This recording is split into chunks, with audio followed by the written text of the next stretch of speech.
programa Estação Saúde está de volta. Hoje nós estamos falando sobre a apneia do sono, né? Quem não conhece alguém que ronca ou que para de roncar do nada, né? Isso pode ser um sinal de apneia. Eu estou recebendo hoje aqui a neurologista, a doutora especialista na medicina do sono, doutora Aline Scarlatelli. Mas antes da gente continuar falando sobre o nosso tema de hoje, nós ouviremos uma outra dica de saúde dos nossos consultores aqui do programa também, doutor Mário Caporal.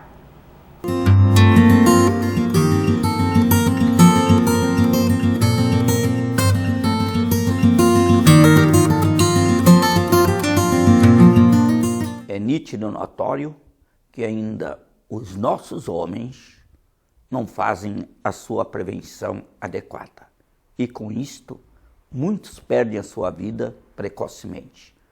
Lógico que o câncer de próstata, ele tem uma incidência maior acima de 60 anos de idade, mas nada impede que um homem com 40, 45 anos possa ter o câncer de próstata. É muito importante que o homem olhe os seus familiares. A descendência familiar hereditária é muito importante. Quem teve pai com câncer de próstata, irmãos, tios, é importante ficar alerta, fazer a sua prevenção. Por quê? O risco para o câncer de próstata é maior. Outro detalhe muito importante é o hábito alimentar. Alimento muito gorduroso, carboidrato em excesso, bebida alcoólica, tudo isto é fator predisponente para o desenvolvimento do câncer de próstata. E falando em saúde, não tem como não lembrar, né, que a Ecoclínica tem atuado no diagnóstico por imagem há bastante tempo aqui na região. Excelência em diagnóstico por imagem, em ultrassonografia, mamografia digital, raio-x e densitometria óssea, a clínica atua há mais de 30 anos e está presente nos municípios de Tubarão, Capivari de Baixo, Braço do Norte e Armazém. É também a única clínica do setor a receber o selo Nota 10 da Vigilância Sanitária. A Ecoclínica também possui equipamento moderno para ultrassom 4D. Você, futura mamãe, pode ver com detalhes como está o desenvolvimento do seu bebê e ainda já saber características físicas. A Ecoclínica investindo na saúde para melhor atender os pacientes. Mais informações e agendamentos pelo telefone 3622-2355.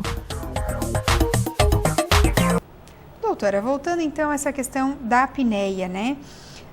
Um dos sinais, pelo que eu li quando eu fui estudar para pesquisar, é a sonolência excessiva, né, durante o dia. Isso é comum mesmo na apneia? Pode confundir com alguma outra patologia? Como que funciona?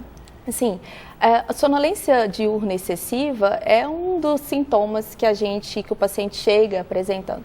É aquela, só explicando o que seria, sabe aquela pessoa que não consegue ver 15 minutos de televisão, que já está lá cochilando, sabe? Que não consegue andar de carro um pouquinho, que já tem que parar no acostamento para cochilar, que cochila às vezes esperando a consulta, esperando ser atendido num banco, por exemplo. Então, existem situações em que a gente não deveria dormir e essas pessoas têm uma tendência a dormir muito fácil, né? Dorme sentada, aquela que no bar está dormindo sentado, né? Então, mas a maioria, uma grande parte dos pacientes que têm apneia, principalmente se for uma apneia grave, né, uma moderada, eles tendem a ter mais sonolência mesmo. Mas é importante lembrar que não é todo mundo que tem apneia que tem sonolência, porque a sonolência é algo muito individual, assim, depende muito da resistência e do estímulo externo.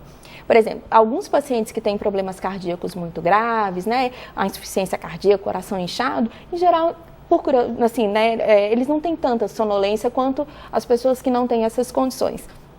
Então, a sonolência diurna excessiva, né, aquela pessoa que não consegue ficar acordada de jeito nenhum em situações mais paradas, tem que ser investigado. Nem sempre é a apneia, né? Então existem outras doenças, existe um capítulo em medicina do sono, que são as doenças, na verdade, outros distúrbios do sono, né, que causam muita sonolência excessiva. Então depende da idade, depende de vários fatores. Mas com certeza a apneia tem um papel importante nas pessoas que ficam constantemente com sono.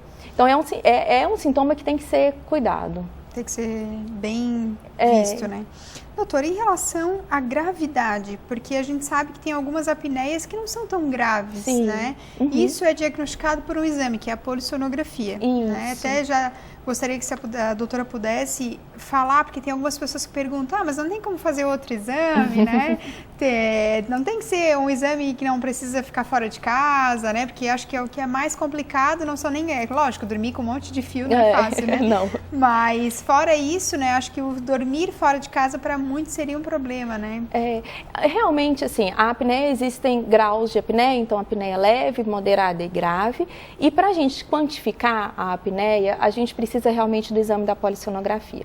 Né? É um exame que é mundial, é um exame que é recomendado por todas as academias americanas, europeias, todos eles, a polissonografia ainda é um exame que a gente chama de padrão ouro, para a gente poder quantificar essa apneia. Né? Porque durante o exame que a pessoa está lá no laboratório, né, que está na clínica, dormindo, cheio de fio, incomodado, a gente consegue ver se realmente, porque você lembra que o conceito de apneia tem que ter 10 segundos né, de restrição do fluxo respiratório. Então, a gente mede o tempo que a pessoa fica sem respirar, né, vê se essa restrição é de 30% ou 90%, para classificar entre hipopneia ou apneia, vê quantas vezes a pessoa fez isso durante a noite e divide pelo número de horas que ela dormiu. E aí isso dá um número, dá um índice, né, que aí a gente consegue classificar o paciente entre leve, moderado e grave. E por que é importante quantificar? Porque o tratamento muda. Então existem tratamentos que são para pacientes com apneia leve, existe tratamento para apneia moderada e existe tratamento para apneia grave. Então você precisa de saber não só se o seu paciente, se você tem ou não apneia, mas saber a gravidade para você fazer o tratamento correto. Se você está diante de uma pessoa com apneia grave e você faz um tratamento de leve, você não vai resolver o problema dela. A polissonografia, a gente sabe, é um exame que incomoda. Você está fora de casa, dormindo numa clínica, fazendo o exame, não é como a gente vai dormir num hotel, que a gente vê aquela cama diferente, ai, que cama boa, não. É um exame que você está cheio de fio, né, que você fica lá com fio na cabeça, fio no nariz, fio no tórax, fio no abdômen, fio na perna, fio num monte de lugar. Mas é um exame que é necessário de ser feito para a gente poder conseguir fazer esse diagnóstico. Muita coisa vai mudar agora no futuro, porque já existem aparelhos que são portáteis. E o fato de você dormir na sua casa já vai ser mais agradável. Os fios ainda vão existir. Ainda não tem, até tem alguns estudos falando sobre essa questão de transmissão via wireless, mas isso ainda está muito no início, essa tecnologia. Então a gente ainda tem que colocar os fios, mas hoje a gente já tem a tecnologia de dormir em casa. Então acho que é uma coisa que já vai amenizar. Já melhora bastante, né? Mas ainda é o melhor exame para diagnóstico. É o que tem. É o que a gente vai precisar de fazer. Os outros exames, né, tem um exame que você só mede a concentração de oxigênio durante a noite, esses exames que é a oximetria, isso aí não tem valor para a gente poder conseguir quantificar as apneias, não. Tem que ser a polissonografia mesmo. Como diz um ditado, é o que tem para hoje. É o que tem para hoje. Mas tem muita coisa saindo. Eu sempre falo assim, às vezes os pacientes, mas doutora, eu vou ter que usar isso para sempre? Eu falo, para sempre é tanto tempo, a medicina está tão avançada, então eu acho que tem muita coisa aí para frente ainda para sair. Certo. O programa Estação Saúde vai agora para um breve intervalo, mas nós já voltamos trazendo mais informações sobre a apneia do sono. Não saia daí.